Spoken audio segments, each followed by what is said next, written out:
నమస్తే, welcome to Leo. నేను మీ జగన్. తల్లికి వందనం అంటూ ఏదైతే కూటమి ప్రభుత్వం తీసుకున్నటువంటి నిర్ణయం మాత్రం ఏపీ ప్రజలందరిలో కూడా చాలా మంచి స్పందన వచ్చిందని చెప్పుకోవాలి.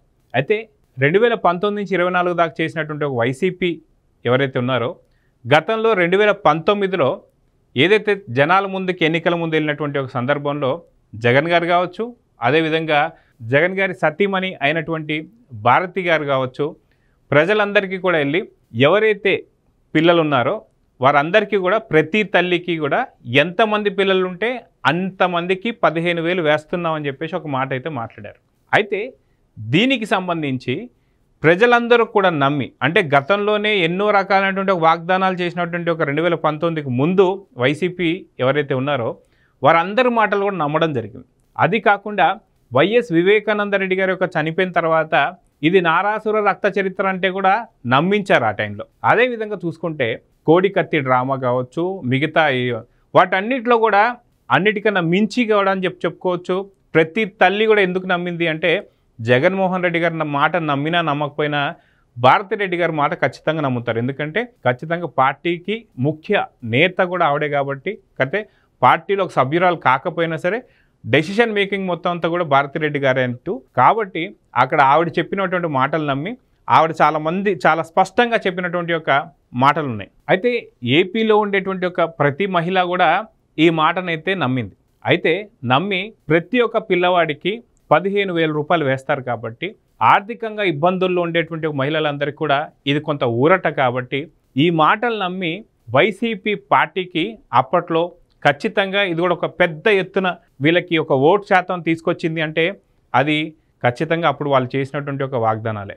అయితే తల్లికి వందనం ఏదైతే ఉందో ఇప్పుడు కూటమి ప్రభుత్వం వచ్చిన తర్వాత ప్రతి పిల్లవాడికి, అంటే ఏదైతే పిల్లలు ఒకళ్ళు ఇద్దరున్నా, ముగ్గురున్నా, నలుగురున్నా సరే ఖచ్చితంగా ప్రతి పిల్లవాడికి సంబంధించి 15,000 రూపాయలు వాళ్ళ ఖాతాలో పడబోతున్నాయని చెప్పేసి అన్నారు.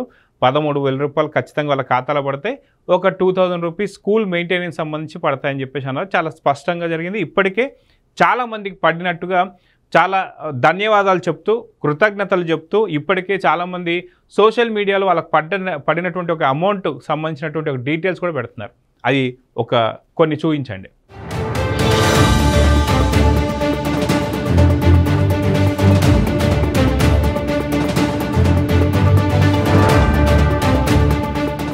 సో చూశారు కదా.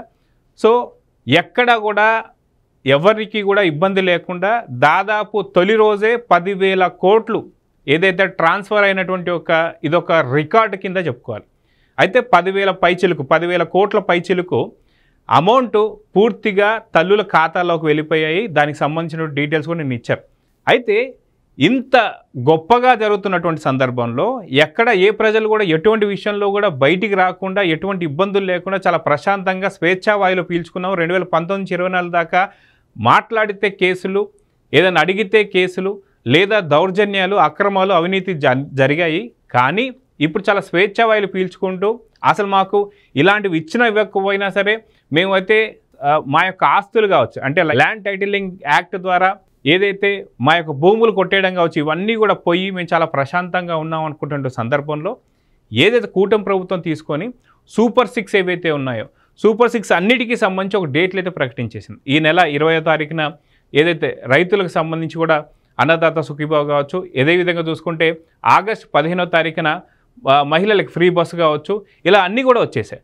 అయితే దీనికి సంబంధించి సాక్షి పత్రికలో వాళ్ళు ఇచ్చినటువంటిది ఏంటి అంటే తల్లికి వందనం ఏదైతే ఉందో అది మహా మోసం అట. ఎందుకు మోసం? ఆ మోసం అని చెప్పి అనాల్సింది ఎవరు? ప్రజలు కదా. ప్రజలు చాలా హ్యాపీగా వాళ్ళు చెప్తున్నారు కదా, మా అకౌంట్లలో పడ్డాయి, మేము చాలా ప్రశాంతంగా ఉన్నామని చెప్పి.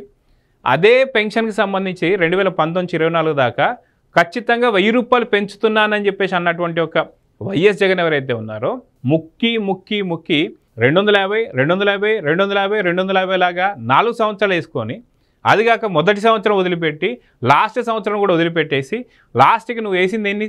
సో దీనికి సంబంధించి చూసుకుంటే మోసం చేసింది ఎవరు అనేది పెన్షన్దారులు చెప్తారు. కానీ కూటమి ప్రభుత్వం వచ్చిన తర్వాత తొలి రోజే ఏదైతే 31వ తారీఖు 1వ తారీఖు లోపల పెన్షన్ వాళ్ళ ఇంటికి వెళ్ళి ఎమ్మెల్యేలు కావచ్చు, ఎంపీలు కావచ్చు, ఆఖరికి ముఖ్యమంత్రి నారా చంద్రబాబు నాయుడు గారికి ఎంతమందికి ఇవ్వలేదు? ఒకేసారి వాళ్ళకి 1000 రూపాయలు పెంచడంతో పాటు ఏవైతే ఏరియర్స్ ఏదైతే ఉన్నాయో ఒక 3 నెలలు ఎలక్షన్ కోడ్ సంబంధించి ఆగిపోయినటువంటి ఏదైతే ఉన్నాయో ఆ 3000 కూడా కలిపి 7000 రూపాయలు చాలా హ్యాపీగా తీసుకెళ్ళినటువంటి సందర్భాలు ఉన్నాయి కదా.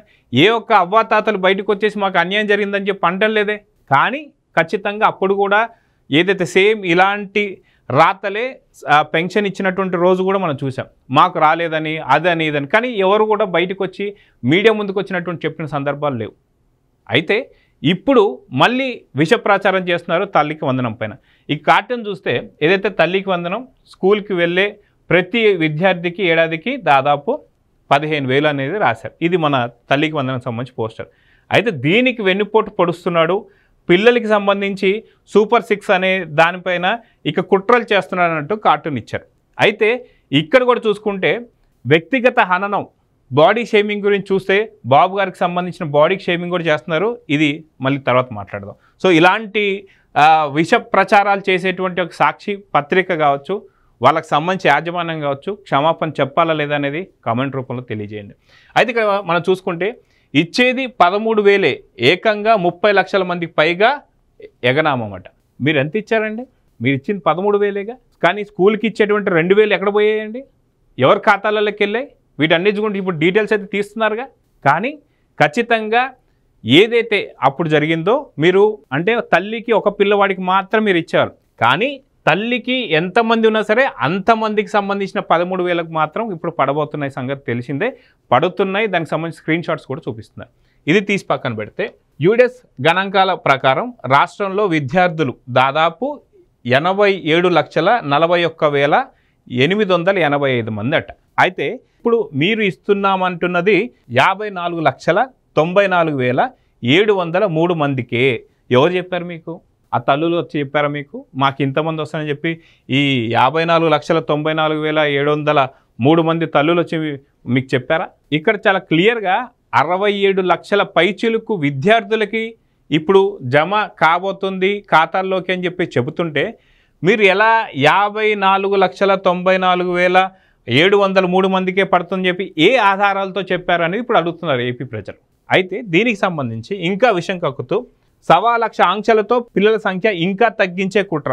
వాస్తవానికి ఏపీలో 2019 నుంచి 2024 మధ్యలో ఏం జరిగిందనేది ఇంకా ఏపీ ప్రజలు ఎక్కడా మర్చిపోలే. మీరు ఇచ్చేటువంటి ఒక ఏదైతే పథకాలకు కూడా కరెంటు బిల్లులు ఎక్కువ వస్తే రేషన్ కట్, దాంట్లో ఇంట్లో ఏసీ ఉంటే రేషన్ కట్, ఇంటికి కారు ఉంటే కట్, వాళ్ళకి ఏదైనా స్థలాలు ఉంటే కట్. ఇవన్నీ కూడా ఒక సమాచారం మీకు ఎవరు ఇస్తున్నారంటే అప్పట్లో ఉన్నటువంటి ఒక వాలంటీర్లే. ఈ వాలంటీర్లు వెళ్ళి సార్ వీళ్ళకి ఏసీ ఉంది, సార్ వీళ్ళకి ఇంత కరెంటు బిల్లు వస్తుంది, సార్ వీళ్ళకి కారు ఉంది, సార్కి వీళ్ళకి స్థలం ఉంది, సార్ వీళ్ళ పిల్లలు ఆ ఐటీ ఉద్యోగస్తులు, సాఫ్ట్వేర్ కంపెనీలు, వీళ్ళ పిల్లలు తెలుగుదేశం పార్టీకి సంబంధించిన వాళ్ళు కట్ కట్. అది చేసింది మీరు. కాకపోతే ఇప్పుడు కూటమి ప్రభుత్వం అలాంటివి ఏమీ చేయడం లేదు. ఇంకా జరిగి నిన్న మాత్రమే 10,000 కోట్ల పైచిలుకు నగదు వాళ్ళ ఖాతాలోకి జమ అయితే అప్పుడే మీకు ఇంతమంది వచ్చేసి ఫిర్యాదు చేసేసారా? దీన్ని ఎలా నమ్మాలి? కొంత ఆధారాలు అయితే ఇవ్వాలి కదా.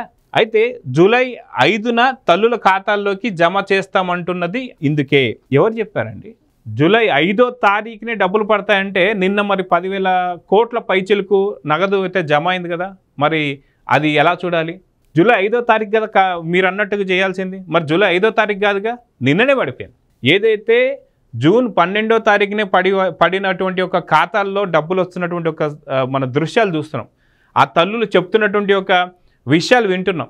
ఆ తల్లులు వాళ్ళు డైరెక్ట్గా మీడియా ముందుకు వచ్చి మాకు చంద్రబాబు నాయుడు గారు కావచ్చు, కూటమి ప్రభుత్వం కావచ్చు, మాకు ఇంత మంచి సంక్షేమ పథకం ఇస్తుంది, ఇంట్లో ఎంతమంది పిల్లలు ఉంటే అంతమందికి ఇస్తున్నారని చెప్పేసి వాళ్ళు చాలా చక్కగా చెబుతున్నారు. వాళ్ళ అకౌంట్లో పడినటువంటి డబ్బులు చూపిస్తున్నారు. అవి అయితే అబద్ధాలు కావు కదా.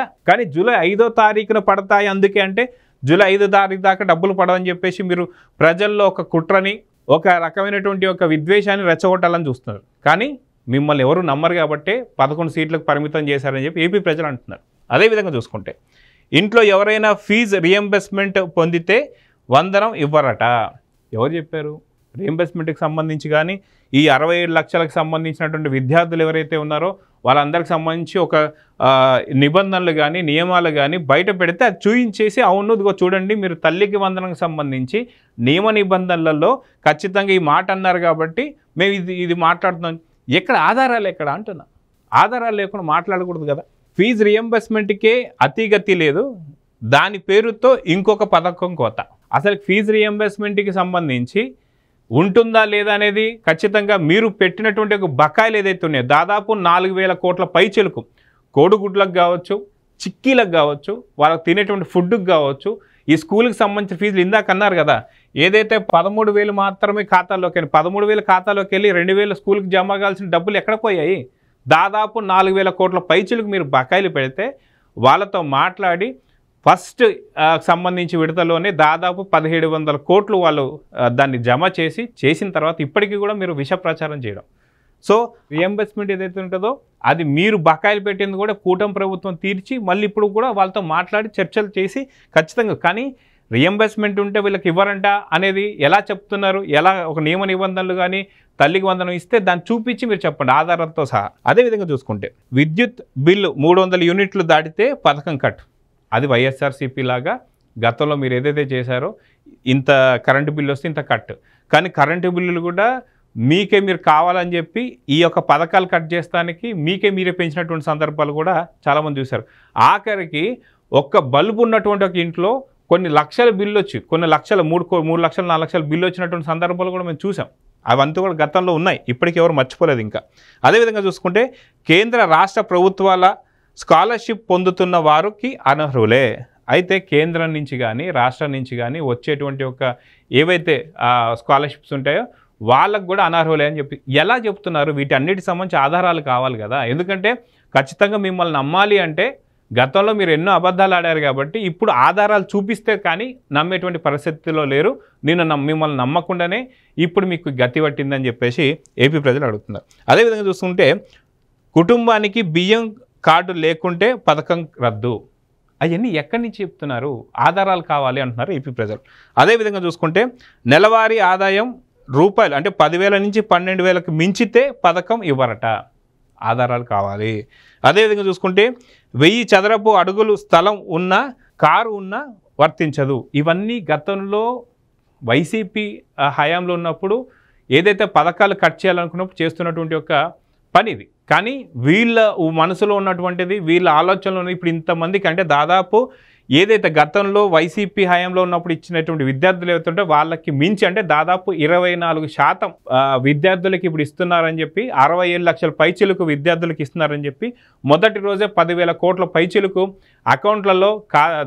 అకౌంట్లలో నగదు జమ అయిందని చెప్పి మనకు వచ్చినటువంటి ఒక సర్వేలు. కానీ ఇప్పటికీ కూడా సాక్షి విష ప్రచారం అయితే ఆపడం లేదు. సో సాక్షిలో వచ్చినటువంటి ఒక వీటిపైన నిజంగా మీరేమనుకుంటున్నారో కామెంట్ రూపంలో తెలియజేయండి. నమస్తే. Please subscribe to Leo news for more videos.